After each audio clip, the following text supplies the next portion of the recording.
વિશ્વ હિન્દુ પરિષદ માતાના મઠ જિલ્લા દ્વારા નાયબ કલેક્ટર કચેરી ખાતે આવેદનપત્ર પાઠવી રજૂઆત કરવામાં આવી। વિશ્વ હિન્દુ પરિષદ માતાના મઠ જિલ્લા દ્વારા આજરોજ આવેદનપત્ર પાઠવવામાં આવ્યું હતું, જેમાં 9 જૂનના જમ્મુ કાશ્મીર વૈષ્ણોદેવી કટરાથી શિવખોડી તરફ જતી બસ ઉપર ઇસ્લામિક જિહાદી આતંકવાદીઓ દ્વારા બસ ઉપર અંધાધૂન ફાયરિંગ કરવામાં આવી છે। તેમાં 10 નિર્દોષ યાત્રાળુ શહીદ થયા છે।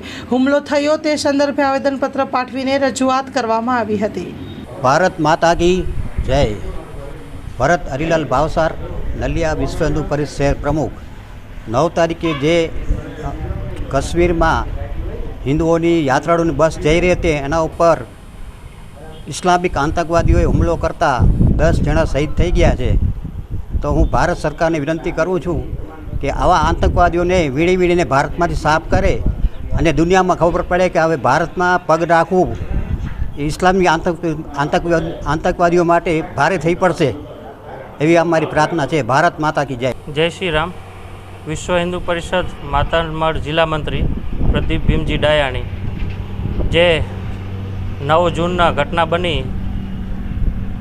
जम्मू काश्मीर में इस्लामिक आतंकीओ द्वारा जे निर्दोष यात्राओं पर हमलो करवामां आव्यो एनामां 10 यात्राळुओ शहीद थया छे। तो आखा देश में रोष है कि आपड़ा जे प्रधानमंत्री है एने सख्त में सख्त कार्यवाही करवामां आवे ने इस्लामिक आतंकवादी खत्म करवामां आवे।